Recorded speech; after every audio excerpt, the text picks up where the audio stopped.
Shoot. Halo teman-teman Adiaksa. Jadi kami dari kelompok 3 akan mendiskusikan tentang korupsi. Tepat di hari yang spesial ini, Hari Anti Korupsi Sedunia, tanggal 9 Desember 2024. Sebelumnya, bentar deh.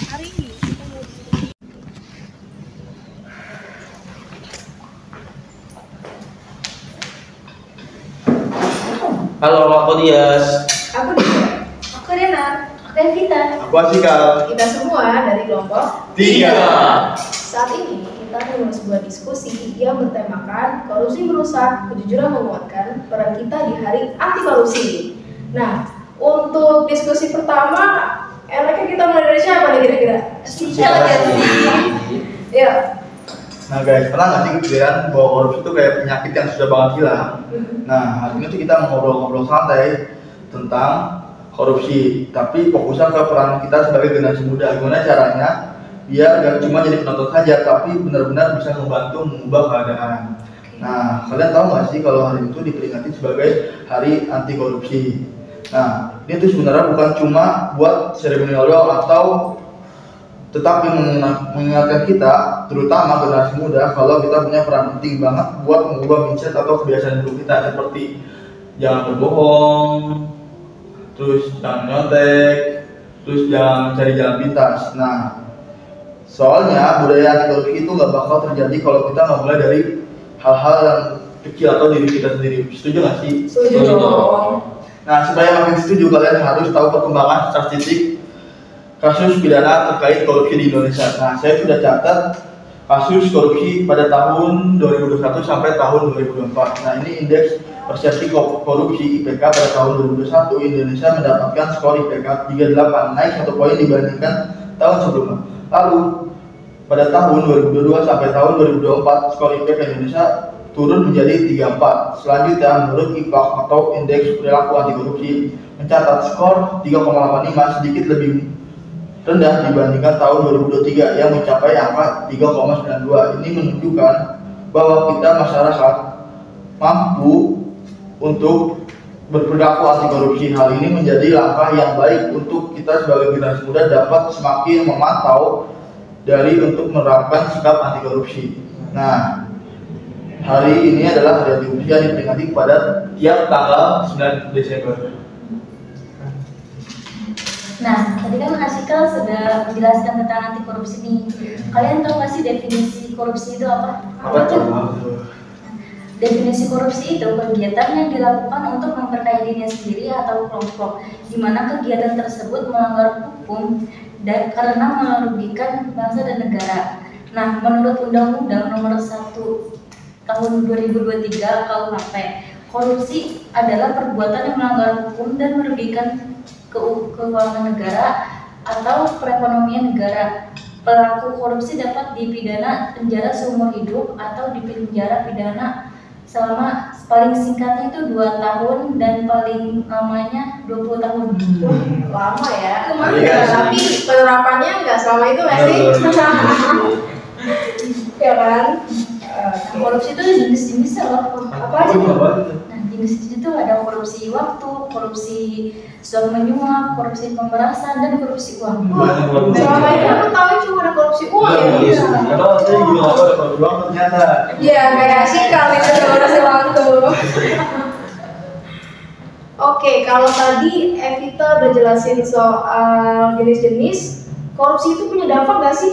Dan ada apa ya? Jadi korupsi itu bisa merusak kepercayaan masyarakat kepada pemerintahan. Iya. Contohnya kayak ketika pejabat ketahuan korup, itu masyarakat cenderung merasa sistem pemerintahan itu tidak adil. Oke. Iya. Karena hanya melayani kepentingan tertentu. Ya. Masyarakat kecil juga merasa jadi korban karena pemerintah itu hanya berpihak sama yang tertentu doang kan. Itu juga memperkuat kesenjangan antara pemimpin dan rakyat. Ya, dipilih ya. Tapi kalian tahu gak sih kalau anak muda itu punya peran penting loh dalam membangun budaya anti korupsi. Iya. Misalnya meningkatkan transparansi. Ya, dengan kita mengawasi penggunaan anggaran di berbagai wilayah. Ya. Atau bisa juga kita aktif dalam komunitas anti korupsi atau LSM. Terus juga kita bisa loh menguatkan kontrol sosial dengan kita berani melaporkan jika ada indikasi korupsi melalui saluran resmi seperti KPK atau whistleblowing system. Bisa nih ntar dilaporin. Iya, Banyak ya? ada.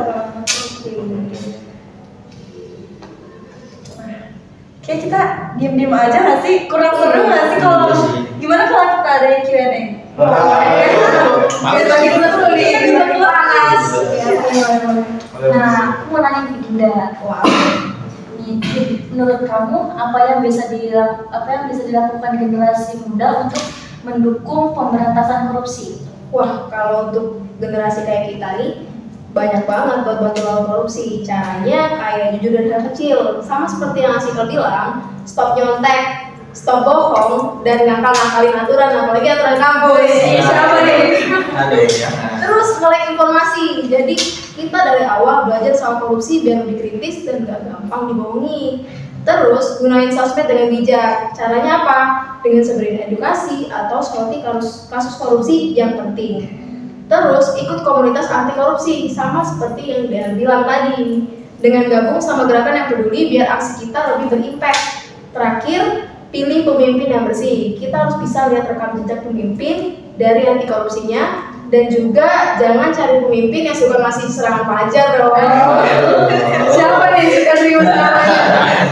Intinya mulai dari diri sendiri, terus ajak yang lain buat kita bareng-bareng beraksi. Itu sih kalau dari aku. Nah kan kalau ya kita kan udah ngasih pertanyaan ke Dinda kan. Nah sekarang aku mau ngasih pertanyaan ke Dias. Nah menurut Dias, adakah contoh tindakan sederhana yang mencerminkan budaya anti korupsi dalam kehidupan sehari-hari? Contoh-contohnya itu banyak sih, kayak kehidupan sehari-hari kita, seperti di tempat kerja, di sekolahan, dalam kehidupan sehari-hari, interaksi sosial, dan penggunaan teknologi. Nah itu banyak banget itu. Di tempat kerja atau sekolah kita nih di STIH Adayaksa itu menolak gratifikasi atau hadiah yang tidak pantas. Nah itu jadi jangan menolak hadiah yang tidak pantas. Dan melakukan tindakan tidak etis atau korupsi kepada atasan atau lembaga yang berwenang. Nah, kalau di STH kan sih sama Bu Ara kan yang buat kayak laporan itu. Iya, laporan. Nah, dan dalam kehidupan sehari-hari kita memberikan atau menerima suap. Nah, jadi kita jangan menerima suap dari siapapun atau orang yang tidak kenal atau orang yang kita kenal. Jangan. Dan mengikuti aturan lalu lintas dan tidak membayar uang pelicin. Nah itu harus mengaturi aturan lalu lintas kita selama di jalan. Dan dalam interaksi sosial itu menolak undangan atau hadiah yang mencurigakan. Itu. Jadi kita jangan menerima lah kayak undangan-undangan yang tidak penting gitu. Ya dibilang dia bener nih, kayak kita kan sering ketilang nih, siapa yang suka ngasih bridging ke polisi? Jangan ya. Banyak gak sih? Banyak banget. Yang mana nih? Contohnya baik banget ini, baik banget dalam hidup kita, banyak banget dari guna teknologi juga banyak banget. Nah, Oke. Tadi kan Evita udah nanya ke Dinda kan, Asikal juga udah nanya ke Dias. Sekarang aku dong mau nanya ke kalian berdua. Wah, sekali sih. Boleh. Oke, kenapa sih penting banget buat kita memperingati Hari Anti Korupsi Sedunia setiap tanggal 9 Desember? Mau aku duluan atau dia duluan? ladies dulu dong. Oke. Kalau menurut aku penting banget karena Hari Anti Korupsi Sedunia itu ngingetin kita kalau korupsi itu masalah yang serius dan bikin banyak kerugian. Ini juga bisa jadi momentum untuk kita ningkatin kesadaran diri biar makin banyak orang paham bahaya korupsi. Jadi habis pulang ini kita bisa ngomong nih ke orang tua, ya kan, ke teman-teman kita atau ke dosen, jangan sampai ngelakuin tindakan korupsi. Terus dorong aksi bareng, jadi ajang buat nyemangatin semua pihak untuk melawan korupsi. Jadi jangan takut lagi nih sama ancaman pejabat yang mau korupsi, ya kan? Sering gak sih kayak gitu? Terus pressure pemimpin, jadi kita bikin alarm moral buat pejabat biar gak neko-neko. Terakhir solidaritas global. kita ikut gerakan dunia untuk melawan korupsi bareng-bareng, jadi nggak sendirian. Singkatnya, hari ini itu buat dijadiin refleksi dan aksi bareng biar korupsi makin terpojok. Itu sih dari aku. Kalau dia gimana? Kalau dari saya sendiri, itu kenapa kita penting memperingati Hari Anti Korupsi sedunia setiap tanggal 9 Desember. Karena tuh udah dari lembaga PBB itu karena untuk melawan korupsi pada sejak 9 Desember 2003. Nah, peringatan ini tujuan karena untuk meningkatkan kesadaran global tentang bahaya korupsi. Kan bahaya korupsi kan? Bahaya banget. Terus mendorong negara untuk mengambil tindakan pencegahan dan pemberantasan korupsi. Setuju nggak? Setuju dong. Dan manfaat dari peringatan ini itu meningkatkan kesadaran dan partisipasi masyarakat dan mendorong perubahan kebijakan dan peraturan anti korupsi.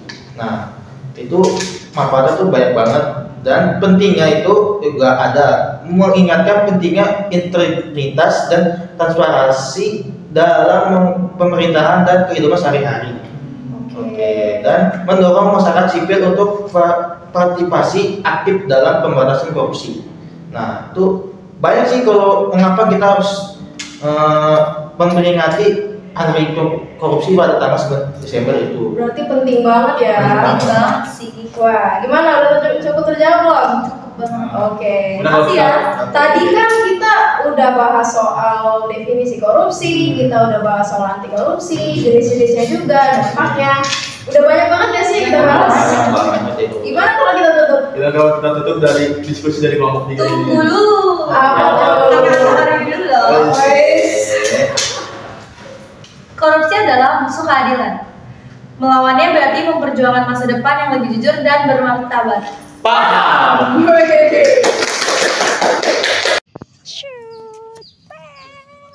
Halo teman-teman Adiaksa. Jadi kita nih dari kelompok 3.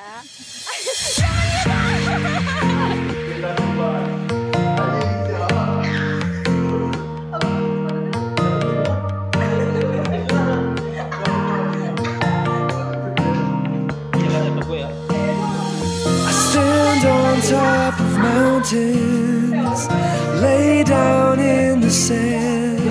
But wherever I go, oh, as far as I roam, I know home is the palm of your hand.